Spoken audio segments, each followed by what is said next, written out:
Catfishing guys asking if they would go on a date with him. He also released a video this week telling you how not to care what other people think of you. Yes, absolutely. He's a massive traveller around the world, an amazing personality. Please welcome to the stage, Mr. Ian Boggs!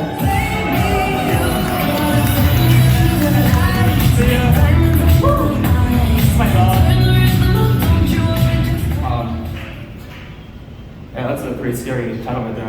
Okay, hello everyone. Thank you. So, death. When most of us hear that word, what do we think of? Some may say fear, some may say tragedy, and others might even say the next chapter. But to me, the word death, LOL, means far more than that. See, to me, death is a timer, and it's a timer that I embrace. Now, how many of us know how many of us here know what nihilism is? Show of hands. All right, so just about, couple people, all right, cool. Like nobody here knows what nihilism is. Okay, cool, all right. So, for those who don't know, nihilism is a belief of nothingness, that nothing in this life matters. You, me, the planet, the universe, heck, even the metaverse. By the way, meta, I love this. Please keep working together. Don't take that seriously. Bottom line is, in nihilism, nothing matters because nothing really exists. Because at the end of the day, we are essentially tiny little molecules on a speck of dust floating around a vast, ever-growing universe, which we now believe to be one of many universes. I actually became a universe once and saw other universes. That's actually a story for another time after this talk, so come find me after that if you want to learn about that. It was a crazy time. So now that I've told you what nihilism is, or at least the basis of it, let me tell you what optimistic nihilism is.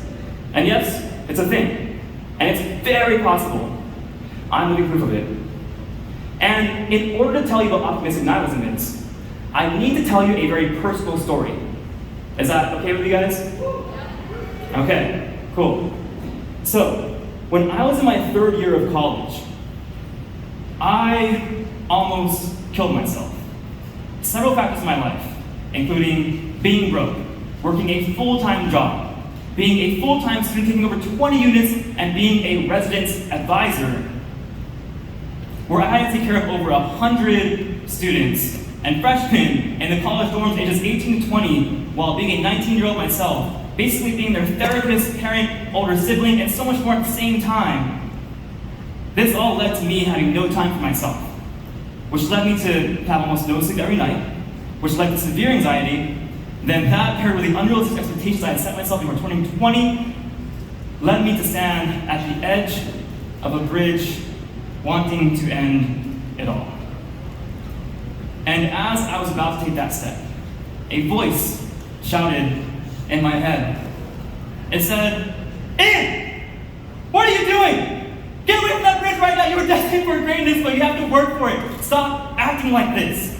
Now, I didn't know what that voice was at that time, but I now know it's my sub and consciousness telling me what I already knew, but got overcrowded by, due to me giving too much of myself away to other people.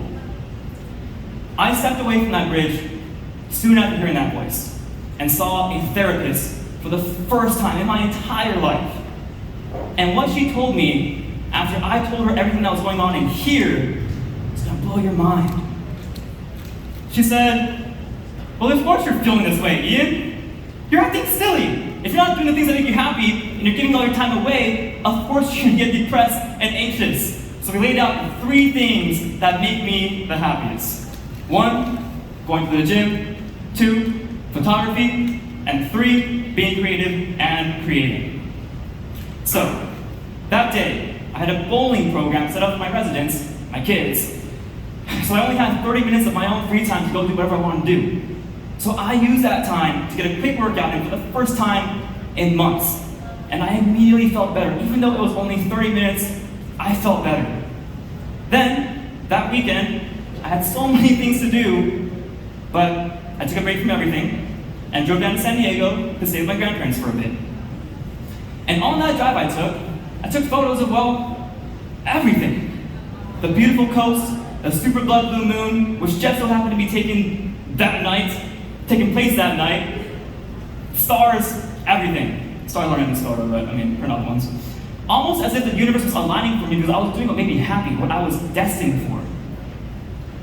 And that's when I realized it really doesn't take us much to be happy.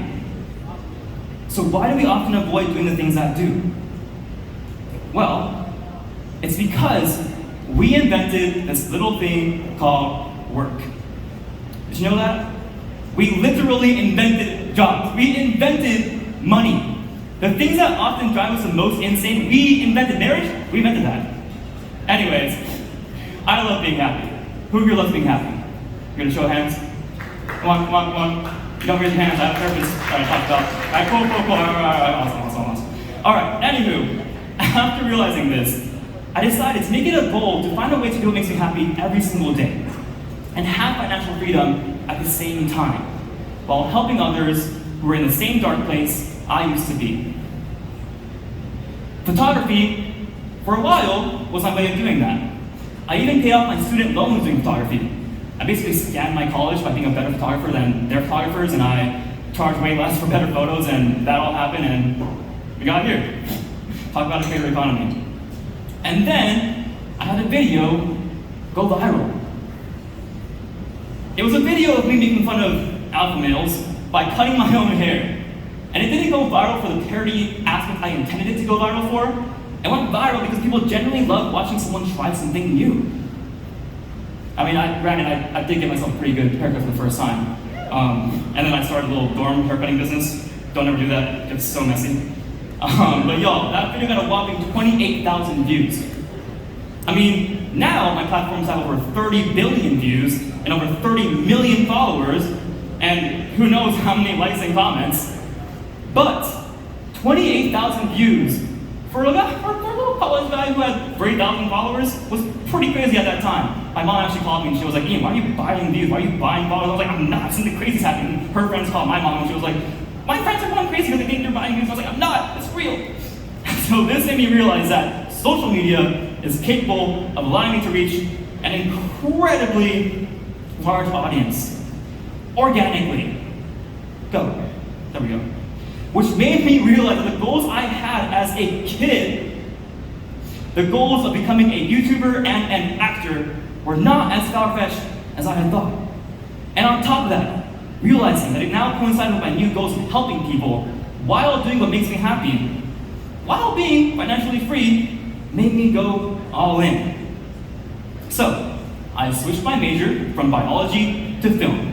Went years without any real success on social media. I mean, technically, I've been posting on YouTube since I was like 11 years old, so I kind of feel so long I'm doing this. Any YouTubers out here? Any YouTubers? Gonna get a random shout out of like how long you've been doing YouTube for. It's your first video, when have you posted it? 5 years? So anyone wants to be YouTuber, you're in it for the long run, okay? Don't think it comes immediately. So, I went years without any real success. And then TikTok came along. And I became obsessed. It was at that point I sacrificed everything to become a full-time content creator. That story is the one I'll tell you another day because I'm running out of time here. But 2.5 years after moving out to LA and giving it my all, well, you heard it. I went from 0 to over 30 million followers and over 30 billion views. Thank you, appreciate that. Thanks. Now, to tie this all up, and bring you back to my point of optimistic nihilism. Being broken down to the point where I didn't even want to live anymore several times in my life made me realize that nothing really matters. And in a life where nothing matters, it's up to us to make a life worth living. Thus, optimistic nihilism, the belief that nothing matters, so you might as well give it your all. Everyone has nothing to lose, and in a funny way, that kind of makes everything matter even more. So, when I tell you the word death again, do the same thoughts of fear, LOL, come to mind? Or is there a bit of hope as well? Because to me, Death is a timer that I embrace. And what I mean by that is that I see death not as an inevitable plummet towards darkness, but as a friendly reminder that we only get this one life, as this one person, with this one person's strengths and weaknesses, goals and ambitions, talents and abilities. So let's make the most of it and do the best that we can. My name is Ian Maltobot. Thank you.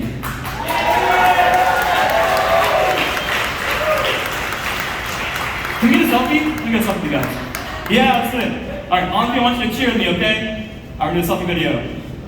Alright, slipped it the wrong way. Alright, 1, 2, 3, woo!